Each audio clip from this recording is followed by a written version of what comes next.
India Sri Lanka கடையில் second ODI match நடக்க போது அதோட ஃபேண்டசி ப்ரிவியூ பார்க்க போகிறோம். முதல் போட்டி டை ஆச்சு. சூப்பர் ஓவர் மூலமாக ஒரு பக்கம் T20 சீரீஸோட கடைசி மேட்ச் டிசைட் ஆச்சு, அங்கேயுமே டை. அடுத்தடுத்த டை மேட்சஸ் நம்ம பார்க்குறோம். அண்ட் சூப்பராக விளாண்டாங்க ஸ்ரீலங்கா அப்படின்னு தான் சொல்லணும். இந்தியா பொறுத்த வரைக்கும் குவாலிட்டி பேஸில் பெஸ்ட்டுன்னு சொல்லணும். அந்த இடத்துல ஸ்ரீலங்கா ஒரு ஃபைட் பண்ணாங்க. டெஃபினட்டாக அவங்க உள்ளே வந்தாங்க. இருந்தால் கூட ஒரு பாயிண்ட் யோசிக்கிற மாதிரி இருக்குது. இந்தியாவை மடக்கணும்னா இந்த மாதிரி டவுன் ட்ராக்கை கொடுத்தா தான் மடக்க முடியும் அப்படின்னு யோசிக்கிறாங்க. ஈக்குவலாக ஃபைட் பண்ணி வரலாம், ஜெயிக்க முடியும் அப்படின்றத விட ஈக்குவல் ஃபைட் கொடுக்கணும் அப்படிங்கிற தாட்டு ஸ்ரீலங்காவுக்கு இருக்குது. அதனால் ட்ராக்கை பொறுத்த வரைக்கும் இன்றைக்குமே டவுன் ட்ராக்காக இருக்கிறதுக்கான வாய்ப்பு. August 4, 2:30 PM மேட்ச் ஸ்டார்ட் ஆகுது. MSC Cricket 11 அப்படின்னு சர்ச் பண்ணி டெலகிராமில் ஜாயின் பண்ணிக்கோங்க. குழப்பம் இருந்ததுன்னா டாப் கமெண்ட் லிங்க் இருக்குது, கிளிக் பண்ணி ஜாயின் பண்ணிக்கோங்க. இந்தியா 11 மாற்றம் செய்ய வேண்டிய அவசியம் இல்லை. ரிஷப் பண்ட், ரியான் பராக், ஹர்ஷித் ராணா, கலீல் அகமது பெஞ்சிலே தொடர்வாங்கன்னு தான் எதிர்பார்க்குறோம். ரோஹித் சர்மா, சுப்மன் கில் ஓப்பன் பண்ணுறாங்க. ரோஹித் சர்மாவோட அந்த குயிக் இன்னிங்ஸு கிட்டத்தட்ட இந்தியாவுக்கு ஓரளவுக்கு ஃபேவர் பண்ணுச்சுன்னு சொல்லலாம். அதில் தோல்வியில் கூட முடிஞ்சிருக்கலாம். ட்ராக்கை பொறுத்த வரைக்கும் ஓப்பனர்ஸ் ஓரளவுக்கு டீசெண்டாக விளையாட முடியும். ஏன்னா அவ்வளோ ஈஸியாக பால் ஹோல்ட் ஆகும்போது பேட்டுக்கு வரலை அப்படிங்கிறப்ப ஓப்பனர்ஸ் தான் என்ஜாய் பண்ணி விளையாட முடியும். அந்த சைன் பால் அடித்தா தான் அடிக்க முடியும். அதுதான் இந்த ட்ராக் இதுக்கு முன்னாடி. பட் இன்றைக்கி எப்படி இருக்குன்னு பார்க்க மோஸ்ட்லி அந்த மாதிரி ட்ராக்கை தான் ஸ்ரீலங்கா ப்ரிஃபர் பண்ணுவாங்க. ஏற்கனவே சொன்ன மாதிரி ஸ்ரீலங்கா பிளேயர்ஸோட ஸ்ட்ரென்த்து அப்படின்ற பேஸில் ட்ராக்கை கொடுக்க பார்க்குறாங்க. அண்ட் அவங்களோட ஸ்பின்னர்ஸ் ஓரளவுக்கு ஈக்குவலாக ஃபைட் பண்ணுற மாதிரி இருக்காங்க. அதையுமே பார்க்கணும். அண்ட் சுப்மன் கில் போன மேட்ச் ஃபெயிலியர் ஆனார். கண்டிப்பாக டீசன்ட் பிளேயர். இந்த மாதிரி இடத்துல இன்னிங்ஸை பில்ட் பண்ணணும், பெருசாக எடுத்துகிட்டு போகணும்னு நினைக்கக்கூடிய பிளேயர். ஓப்பனருக்கு செட்டிலாக வர மாதிரி இருந்தால் இன்னுமே சூப்பர்னு சொல்லலாம். டெஃபினட்டாக அவ்வளோ ஸ்விங் கிடைக்கல. அண்ட் ஓப்பனிங்கில் விக்கெட் எடுக்கிற அளவுக்கு அங்கே பவுலர் அவ்வளோ இல்லை. அந்த பேஸில் யோசிக்கும் போது டெஃபினட்டாக சுப்மன் கில் நல்ல அவுட்புட் கொடுக்கலாம். விராட் கோலி இந்த பர்டிகுலர் கிரவுண்டுக்கு ரொம்பவே பெஸ்ட்டாக இருந்திருக்காரு. இந்த சீரியஸ் ஆரம்பிக்கிறதுக்கு முன்னாடி 107 ஆவரேஜ், 4 செஞ்சுரிஸ் லாஸ்ட் 6 மேட்சஸில் அப்படிங்கிற அந்த நம்பர்ஸை வச்சுருக்காரு. சொல்லவே தேவையில்லை அந்த மாதிரி நம்பர்ஸ் எப்படி அப்படின்னு. ஆனால் இந்த மாதிரி டவுன் ட்ராக்கில் விராட் கோலி பெஸ்ட்டானால் கண்டிப்பாக இல்லவே இல்லை. ஓரளவுக்கு பவுன்ஸ் கிடைக்கணும். நின்று வர மாதிரி இந்த ட்ராக்காக இருந்தால் கூட விளையாடுவார். ரொம்ப ஸ்லோவாக டேக்கியாக இருந்தால் அங்கே கொஞ்சம் டவுனாக இருப்பார். பட் அந்த மாதிரி ட்ராக்ஸில் விராட் கோலி இயர்லியாக செட்டில் ஆக டைம் எடுத்துப்பார். அந்த மாதிரி டைம் எடுத்துட்டாருன்னா டெஃபினட்டாக இன்னிங்ஸை பெருசாக எடுத்துகிட்டு போக முடியும். இதுக்கு முன்னாடி பிரேமதாசாவில் விளையாண்ட மேட்சஸ் எல்லாத்துலேயுமே பெட்டரான பேட்டிங் இருந்த மாதிரி தான் ட்ராக்காக இருந்தது. இந்த சீரியஸில் அப்படி இல்லை. அந்த பாயிண்டில் பார்க்கும்போது விராட் கோலி பெஸ்ட் இன்னிங்ஸை கொடுப்பாருன்னு கான்ஃபிடென்ட்டாக சொல்ல முடியல. ஸ்ரேயாஸ் ஓகேவாக விளையாட முடியும். இந்த மாதிரி ட்ராக்ஸில் ஸ்பின்னர்ஸை ஹேண்டில் பண்ணி விளையாடுவார். ராகுல் இங்கே பெஸ்ட்டாக இருந்திருக்கார். டெஃபினட்டாக இந்த பிளேஸில் அவரோட சக்ஸஸ் நிறைய இருக்குது. இனிமேல் கிடைக்கும்னு எதிர்பார்க்கலாம். க்ளோ ஒர்க் அவர்கிட்ட இருக்குது. சிவம் துபே பவுலிங் பேட்டிங் ரெண்டுலையுமே சிறப்பாக பண்ண முடியும். ஸ்பின்னர்ஸை ஹேண்டில் பண்ணுறாரு அப்படிங்கிறது மட்டும் இல்லை, கொஞ்சம் ஸ்டெடி இன்னிங்ஸு. இந்த மாதிரி ஸ்லோ ட்ராக்கில் அவரோட பவுலிங் ரொம்பவே பெஸ்ட்டாக இருக்கும்.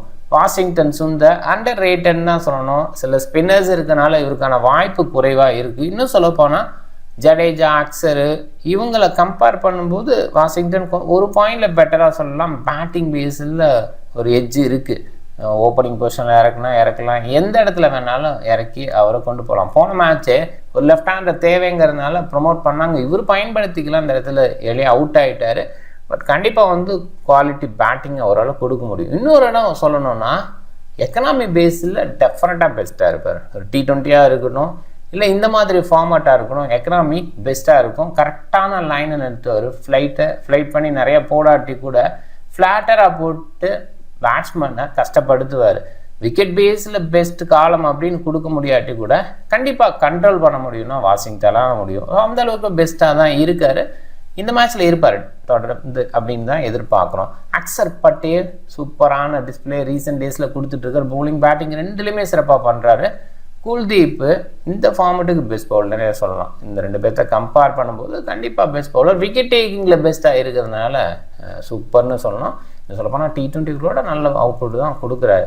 முகமது சிராஜ் இனிஷியலாக ஸ்விங் கிடைக்கிற மாதிரி இடத்துல பெஸ்ட் அவுட்புட் கொடுக்கும். இந்த மாதிரி ட்ராக்ஸ் கொஞ்சம் கஷ்டமான ட்ராக் தான் இருந்தால் கூட கொஞ்சம் வேரியேஷன் இவராலையும் கொடுக்க முடியும். இந்த ஃபார்மேட்டுக்கு இந்த டைம் எடுத்து போட முடியும் அப்படிங்கிற இடத்துல ஓரளவுக்கு டீசென்ட் அவுட்புட் கொடுக்கலாம்.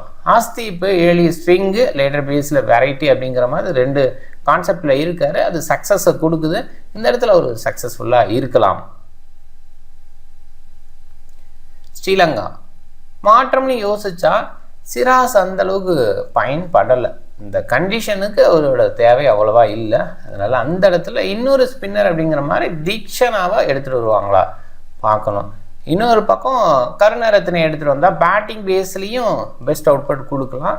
ஸோ அப்படி ஒரு ஆங்கிளில் யோசிக்கிறாங்களா பார்க்கணும். இன்னொரு பாயிண்ட்டு ஈஷான் மலிங்கா சைடு யோசித்தாலும் யோசிக்கலாம். போன மேட்ச்சு ஒரு பாயிண்டில் சரித் அசலங்காவோட பவுலிங் இருந்தது. ஸோ அதனால் மேனேஜபிளாக சிராஜுக்கு அவ்வளோ ஓவர் கிடைக்கல.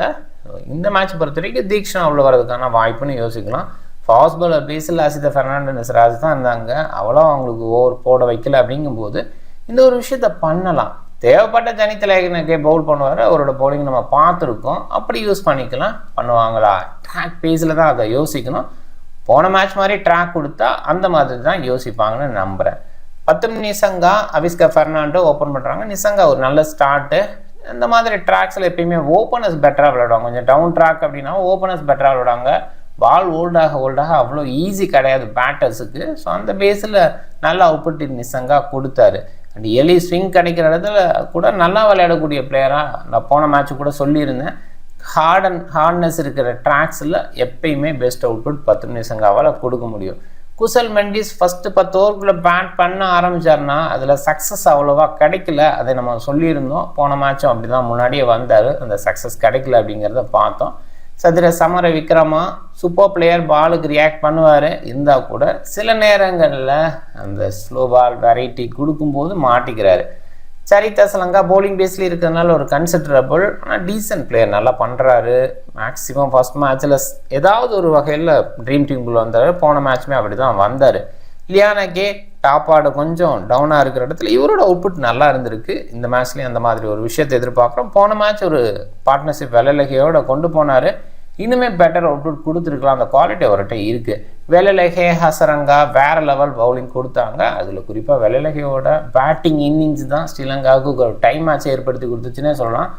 சொல்ல போனால் ரோஹித் சர்மா அண்டு துனித் வெள்ளலகே 2 பேர் தான் டபுள் டிஜிட் பால்ஸை ஃபேஸ் பண்ணதுக்கு அப்புறமும் 100+ ஸ்ட்ரைக் ரேட்டில் இருந்தாங்க. அந்த அவுட்புட் பெஸ்ட்டாக இருந்தது. மற்ற யாருமே அந்த மாதிரி ஒரு விஷயத்த வைக்கல. வாசி மட்டும் சிங்கிள் டிஜிட்டாக ஒரு 100+ இருந்தார். மற்ற எல்லாருமே பார்த்தீங்கன்னா டபுள் டிஜிட் பால் பிடிச்சதுக்கப்புறமும் 100+ ஸ்ட்ரைக் ரேட்டில் இல்லை. அந்த மாதிரி தான் போச்சு. கண்டிப்பாக சூப்பர் பேட்டிங் டிஸ்பிளே அவர் கொடுத்தாரு. அதில் டவுட்டே இல்லை. மணிட்டு அசரங்கா ரீசெண்டாக பேட்டிங் பேஸில் ஒரு ஷார்ட் இன்னிங்ஸ் தான் கொடுக்க முடியுது. ஆனால் பவுலிங் பேஸில் போன மேட்ச் சூப்பராக இருந்தார். சின்ன சின்ன டீம்ஸ் அகேன்ஸ்ட் தான் அவர் சக்ஸஸ் ரொம்ப பயங்கரமாக பண்ணுவார். இந்த மாதிரி பெரிய டீமு மற்ற டீம்ஸோடலாம் அவ்வளோ பெருசாக பண்ணுறது இல்லை. ஆனால் ட்ராக் கொஞ்சம் சப்போர்ட் பண்ணுது. அது அவருக்கு ஹெல்ப்ஃபுல்லாக இருக்குது. ஓவராலாக மறுபடியும் பவுலர் ஸ்கேமாக இருக்கும் அப்படிங்கிற மாதிரி இடத்துல கண்டிப்பாக ஹசரங்கா பெஸ்ட் அவுட்புட் கொடுக்குறாரு. அகில தானஞ்சயா ஓவர் தீக்ஷனாக கொண்டு போகிறாங்க. ஏன்னா இவருக்கு இந்த ஃபார்மட் வெரைட்டி கண்டிப்பாக இருக்குது. தீக்ஷனா T20யில் பெஸ்ட்டு எக்கனாமி பேஸில் இருப்பார். அது ப்ரெஷர் ஏற்படுத்தி பேட்டர் விக்கெட் எடுக்கும். பட் இந்த ஃபார்மட்டில் ஒரு லென்த் இருக்குது. அதை அகில தனஞ்சயா பெஸ்ட்டாக டெலிவர் பண்ணுவாருங்கனால அவர் சைடு போயிருக்காங்க. ஃபெர்னாண்டோ சிராஸ் ஓரளவுக்கு பண்ண முடியும். இந்த ட்ராக்கில் பெஸ்ட் பண்ண முடியுமாங்கிறது கேள்வி தான். பிரேமதாச ஸ்டேடியம் கொழும்புல தான் இந்த மேட்ச்சு. மழை இல்லை அப்படிங்கிற ஃபோக்காஸ்ட்டு. 135 மேட்ச்சு, 79 பேட் ஃபர்ஸ்ட், 56 சேசிங்க. இந்த நம்பர் பேஸில் பெருசாக யோசிக்க வேண்டாம்னு தான் நினைக்கிறேன். ட்ராக் ஏற்கனவே கிளாரிட்டி கொடுத்தது இருக்குது. அண்ட் ஓவராலாக ஒரு டவுன் ட்ராக்காக இருக்குங்கிற எதிர்பார்ப்பு ஒரு 230, 240 அப்படிங்கிற ரேஞ்ச் வந்ததுன்னா டெஃபினட்டாக அது நல்ல ஸ்கோராக இருக்கும். இன்றைக்கி பேட் ஃபர்ஸ்ட்டு ப்ரிஃபரபுளாக மறுபடியும் எதிர்பார்க்குறோம். India mostly top order batter நல்லா விளையாடுவாங்க. பவுலிங் பேஸில் இவங்களெல்லாம் பயன்படுத்துவாங்க. ஸ்ரீலங்கா சைடும் டாப் ஆர்டரில் நிசங்க நல்லா விளையாண்டார். அது இன்றைக்கும் தொடரலாம் கூட. அண்ட் இந்த சைடு ஒரு சில சேஞ்சஸ் அப்படின்ற வகையில் நான் ஏற்கனவே சொன்ன மாதிரி சிராஸ் சைடு சேஞ்ச் இருக்கலாம். அண்ட் லியானகே அப்போ பவுல் பண்ணுவார். அதை கொஞ்சம் மைண்ட் பண்ணிக்கோங்க. அதுக்கு தகுந்த மாதிரி நம்ம யோசிக்கணும். அண்ட் இந்தியா ஜெயிக்கிறதுக்கான வாய்ப்பு தான் அதிகமாக நான் பார்க்குறேன். அண்டு கேப்டன் சாய்ஸஸ்க்கு ரோஹித் சர்மா, அக்சரு அண்ட் வனிண்டு ஹசரங்கா சைடு நிறைய பேர் போயிருக்காங்க. டாப் கேப்டன் பிக்ஸில் இவங்களாம் இருக்காங்க. ஓகேன்னு தான் சொல்லுவேன். ஆனால் ரோஹித் சர்மா பெஸ்ட்டுன்னு என்னால் சொல்ல முடியல. இந்த மாதிரி ட்ராக்ஸில் எளிய அவுட் ஆகவும் வாய்ப்பு இருக்குது. ஆனால் ஓப்பனர் ஓரளவுக்கு எடுத்துகிட்டு போக முடியும் அப்படிங்கிறது தான் ஃபேக்ட்டு. அண்ட் பார்க்கலாம். சுப்மன் கில் அதே காரணம் தான். ஓப்பனர் எடுத்துகிட்டு போக முடியும். கூடவே இன்னொரு பாயிண்ட் வைக்கலாம். ஸ்ரீலங்கா ஓப்பனர் விக்கெட் எடுக்கிற மாதிரி பவுலர்ஸாக வச்சுக்கல. ஸோ அந்த இடத்துல சுப்மன் கில் பெஸ்ட் அவுட்புட்டை கொடுக்கலாம். வாஷிங்டன் ப்ரொமோஷன் பேஸில் மேலே வந்து கொஞ்சம் ஸ்கோர் பண்ணிட்டாரு, கூடவே விக்கெட் டேக்கிங் இந்த ட்ராக் எடுத்து கொடுக்குது அப்படிங்கிற இடத்துல டெஃபினட் கன்சிடரேஷன். வெள்ளலகே போன மேட்சே இருந்தால் ஒரு சூப்பர் சாய்ஸ் அப்படிங்கிறத சொல்லியிருந்தோம். அந்த மாதிரி ஒரு சூப்பர் சாய்ஸாக இருந்தார். பவுலிங் பேட்டிங் ரெண்டுலேயுமே கலக்குனார். கேமை ஒரு தான் கண்ட்ரோலில் வச்சுருந்தாருன்னே சொல்லலாம். ஸோ அந்த மாதிரி இடத்துல டெஃபினட்டாக super choice. Shreyas, Shivam Dube, Siraj and Charith Asalanka இவங்களெல்லாம் கன்சிடர் பண்ணணும். டெஃபினட்டாக டாப் ஆர்டரில் ஒரு சில ஃபெயிலியர் இருந்ததுன்னா ஸ்ரேயாஸ் எடுத்துகிட்டு போக முடியும். And Shivam Dube bowling batting ரெண்டுலேயுமே நல்லா பண்ண முடியும். பாசிபிளாக மீடியம் பேஸை இங்கே நல்லா எக்ஸிக்யூட் பண்ண முடியும். எக்ஸ்ட்ரா பேஸுங்கிறத விட மீடியம் பேஸ் பவுலிங் வந்து நல்லா அவுட்புட்டை கொடுக்க முடியும். அது சிவம் துபேவால் பண்ணலாம். அண்ட் இன்னொரு பக்கம் சிராஜோட பவுலிங் ஏர்லியாக கொஞ்சம் ஸ்விங் எதுவும் கிடைக்குது, ட்ராக் பேஸில் ஏதாவது ஒரு அவுட்புட் கிடைக்குதுன்னா அதை வேறு லெவலில் கொண்டு வந்துடுவார் சிராஜ். அண்ட் எண்ட் ஓவரில் சிராஜ் வீசுகிற மாதிரி ஒரு இடத்துலையும் அங்கே கன்சிடரபிள் தான். சரித் அசலங்கா பவுலிங் பேஸில் 1 செகண்ட் யோசிக்கிற மாதிரி இருக்குது. ஒருவேளை சிராஜ் வச்சே கண்டினியூ பண்ணுற மாதிரி இருந்தால் சரித் அசலங்காவோட பவுலிங் டெஃபினட்டாக எதிர்பார்க்கலாம். தீக்ஷனா வந்தால் அசலங்கா ஓவர் குறைவாக இருக்கலாம், இல்லை ஓவர் போடாமல் கூட இருக்கலாம். பட் சிராஜ் இருந்தால் டெஃபினட்டாக அசலங்கா ஓவர் போடுவார். சுப்மன் கில் கேப்டனாக ட்ரை பண்ணலாம். அண்டு வாஷிங்டன் சுந்தர் இன்னொரு பக்கம் ட்ரை பண்ண வேண்டிய கேப்டன் ட்ரை பண்ணலாம். கண்டிப்பாக நான் ஏற்கனவே சொன்ன மாதிரி ஓப்பனர்ஸு டெஃபினட் அவுட்புட் கொடுக்க முடியும் இந்த மாதிரி ட்ராக்ஸில். அண்ட் வாஷிங்டன் சுந்தர் ப்ரொமோஷன் பேஸில் மேலே வரலாம். அண்ட் அது இன்னொரு பாயிண்டில் கண்டிப்பாக நல்ல பவுலிங் கொடுத்துட்ருக்காரு. Bat first 1 second preferable, pitch slow தான் ஆகும். டீம் பாருங்கள், captain Axar, vice captain Washi try பண்ணியிருக்கேன். கொஞ்சம் வித்தியாசமாக மாற்றலாம். ஹசரங்கா, வெள்ளலகே இவங்களும் நல்லா அவுட்புட் கொடுத்துருக்காங்க. இவங்களும் ஆல்ரவுண்ட் பர்ஃபார்மன்ஸ் கொடுக்க முடியும். என்னை பொறுத்த வரைக்கும் வெள்ளலகே நல்லா பண்ணுறாரு. அஸ்தீப் சிங்கோட பவுலிங் எண்டோவர்ஸில் யோசிக்கும் போது யோசிக்கிற மாதிரி இருக்குது. அப்போ டெய்லண்டர்ஸ் கொஞ்சம் பெட்டராக விளையாடுறாங்க பும்ரா இல்லாத இடத்துல எல்லாம். ஸோ பும்ரா இருந்து கூட சில நேரங்களில் அவரோட பாலை மேனேஜ் பண்ணி அவரை வந்து ஓரளவுக்கு அடிக்காமல் பார்த்துக்கிட்டோன்னா ஓகேங்கிற மாதிரி சில நேரங்கள் இருந்திருக்கு. ஆனால் ட்ராக் வந்து கொஞ்சம் ஜோஸாக இருந்தது, குயிக்காக வருது அப்படிங்கிற இடத்துல அது கஷ்டம். பட் இந்த மாதிரி ஸ்லோ ட்ராக்கில் ஸ்டடி பண்ணி எடுத்துகிட்டு போக முடியும். அந்த ஒரு விஷயத்த வெள்ளலகே நல்லா பண்ணுறாரு. மைண்ட் பண்ணிக்கிங்க. நீங்கள் டிஃப்ரெண்ட் டீமை ட்ரை பண்ணுங்கள். அண்ட் மை மாஸ்டர் லெவலில் டெபாசிட் ஆஃபர் இருக்குது வீக்கெண்டில், அதையும் பயன்படுத்திங்க. இந்த வீடியோ பிடிச்சிருந்தால் லைக் பண்ணுங்கள், உங்கள் ஃப்ரெண்ட்ஸுங்களுக்கு ஷேர் பண்ணுங்கள், சேனலை சப்ஸ்கிரைப் பண்ண மறக்காதீங்க. மிக்க நன்றி.